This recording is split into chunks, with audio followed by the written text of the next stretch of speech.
আবারও যাচ্ছি বাবার বাড়ি। খুবই বৃষ্টি হচ্ছে। খুব মানে অপেক্ষার পর ছিটা বৃষ্টির ভিতরেই বের হলাম প্রস্তুতি নিয়ে। আর এখন রিক্সা ঠিক করছি। আর যেহেতু আমরা সদস্য সংখ্যা বেশি, তাই 2টা করে রিক্সা লাগে। তো 2টি রিক্সা করেই এখন সবাই মিলে যাচ্ছি বাবার বাড়ি। বাচ্চারা যাচ্ছে তার নানুর বাড়ি। আর আমার পুচকি সোনা কি বলে, গাইস আমাদের নানুর বাসায় যাচ্ছি, কিন্তু যাতে না যাতে এদিকে হচ্ছে আমাদের নতুন সুইমিং পুল হয়ে গিয়া। মানে আমাদের সুইমিং পুল মানে ঢাকা শহর এমন একটা জিনিস যে গ্রামের চেয়েও বড় জিনিস। মানে বৃষ্টি হতে না হতেই পুরো সুইমিং পুল। আপনাদের ওদিকে মানে আপনাদের ওদিকে মানে বৃষ্টি হয়েছে, কিন্তু আমি এটা জানি না আপনারা কোন দেশ থেকে। কই যাও? আমি যাচ্ছি নানির বাসায়। এটা কি তো জন্য যাও? যা একটু ঘুরে যাচ্ছি। ঘুরতে যাচ্ছ? ওকে, তোমাদের 1000 সাবস্ক্রাইবার হয়েছে, তুমি কি বলবা? আমার সাবস্ক্রাইবের বিষয় না, আমার প্লে বাটনের বিষয়। হ্যাঁ। কেন আমি এখন পর্যন্ত একটা উপায় নেই। এটা কে? আপনাদের 1000 সাবস্ক্রাইবার হয়েছে, এই উপলক্ষে কিছু বলবেন?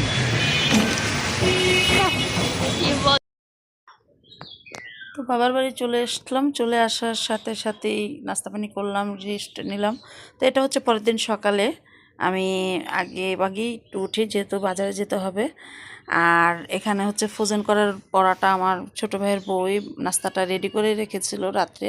তো যেহেতু ছোট বাচ্চা আছে, তাই ওটা লেট করেই উঠবে। আমি বলছি তোর কিছু করা লাগবে না, আমি যা করে নেব। তো আমরা যেহেতু সকাল সকাল উঠেছি, এই পরাটাটা যদিও আমি ভাজতে পারিনি, পরাটাটা খুবই টেস্টিফুল হয়, ভালো হয়। কর্নফ্লাওয়ার দিয়ে আমার ভাইয়ের বউ আর কি এটা বানিয়ে রাখে। তো এখন এই যেহেতু আমার বাচ্চারা, আমার হাজব্যান্ড সবাই উঠে গেছে আমরা। তো আমাদের গ্রুপ যেহেতু ওঠা শেষ, তাই নাস্তাটা আমি রেডি করে নিচ্ছি। আর চা ছাড়া এই পরাটাটা মানে খেতে অতটা ভালো লাগে না। তো যে যেভাবে খায়, আমি চা নিচ্ছি, আমার হাজব্যান্ডের জন্য ভাজি ডিম দিয়েছি এরকম। তো এখন এই নাস্তাটা নিয়ে সরাসরি টেবিলে বসে আর কি নাস্তাটা করব। আর বাসা থেকে ছুটি নিয়ে মনে হয় যে না, কোথাও যে একটু ছুটি পাবো, কিন্তু আসলে ওটা হয় না। বাবার বাড়ি গেলে আরও হয় না, মনে হয় যে না আরও একটু বাড়তি কাজ বেরিয়েই যায়, যেহেতু বড় মেয়ে বলে কথা। তো এখানে এই টেবিলে বসে এখন নাস্তাটা দিচ্ছি যার যার মতো। এখানে হাজব্যান্ডকে দিলাম, বাচ্চাকে দিলাম, আর এই হচ্ছে মেয়ে নাস্তা খাচ্ছে। আর এখন বাজারে যাব। বাজারে যাচ্ছি, বাজার করতে। বিশাল এক আয়োজন।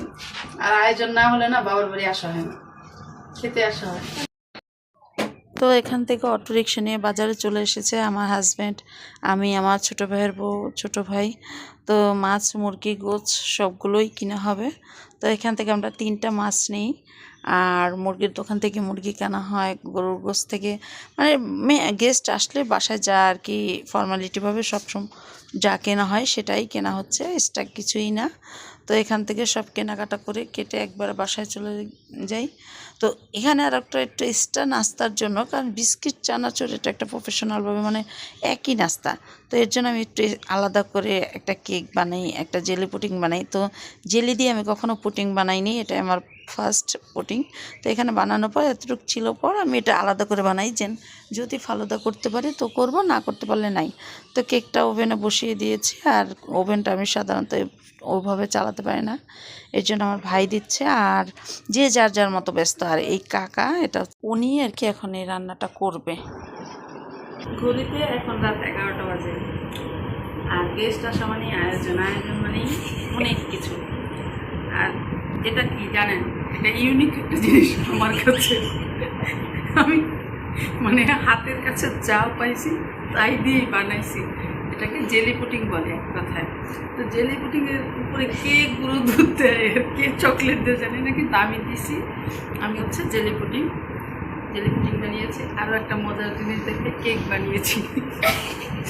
এই কেকটা এরকম হওয়ার কারণ, কেকটা বানানোর সাথে সাথেই মানে স্লাইস করে কাটার জন্য প্রিপারেশন নিতে যে কেকটা এরকম হয়ে গেছে। একটু যেটা রেখে দিয়েছি এরকম।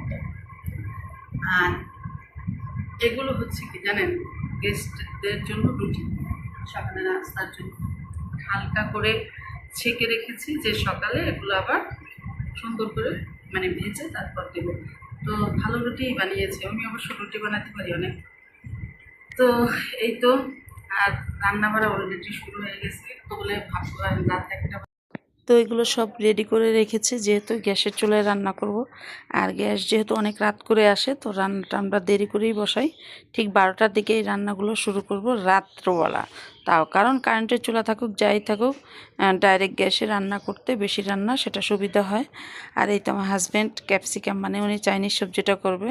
তো সোফার এখানে বসে উনি কাটাকাটি করছে, মানে যে যেভাবে পারছে হাতের, মানে যার যার কাজ সে সেরে নিচ্ছে। তো এখানে আমি আবার মানে আমার কাজ শেষ, গোসল টোসল করে এসে হাজব্যান্ড আর আমি কেক পুডিং এগুলো কেটে নিচ্ছি, কারণ কেকটা আমরা পেস্ট্রি কেকের মধ্যে কাটবো।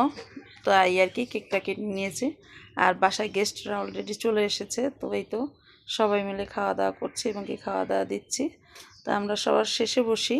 তো আমার হাজব্যান্ড এই তো সবাইকে মানে বেড়ে দিচ্ছে এবং কি উনিও সাথে বসেছে খাওয়া দাওয়ার জন্য। তো কতটা ভালো লাগছে না, আর গেস্ট আসলেও ভালো লাগে, খাওয়া দাওয়ার দিক থেকেও ভালো লাগে, এমনিতেও ভালো লাগে। কারণ সবাই তো এরকম দাওয়াত না দিলে আর একসাথে সেরকমভাবে হয় না। তো এই তো আমার ভাইয়ের ছেলে, আমার ছেলে খাচ্ছে। আর এরপর সর্বশেষে আমরা বসেছি আর বলতেছি খুবই টেস্টি, কিন্তু অনেক কাজ খাওয়াটা শেষ করতে না করতেই টেবিল আবার ক্লিন করেন, তাদের নাস্তার জন্য নাস্তার আয়োজন করা হচ্ছে। আর ওই যে বললাম কেকটা পেস্ট্রি কেকের মতো আর কি কাটা হচ্ছে, আর এর জন্য কেকের আমি অত একটা ডেকোরেশনও করি না, অত ডিজাইনও করিনি। তো হালকা পাতলা আর কি নাস্তা খাওয়া দাওয়া করে ওনারাও চলে যাবে। আর আমি অবশ্য থাকবো, এখান থেকে ভাবির মার সাথে দেখা করে একবারেই বাসায় চলে যাব। তো আমার ভিডিও যদি আপনাদের ভালো লাগে লাইক কমেন্ট শেয়ার করবেন, অবশ্যই সাবস্ক্রাইব করে পাশে থাকবেন। আজকের মতো এই পর্যন্তই, আল্লাহ হাফেজ।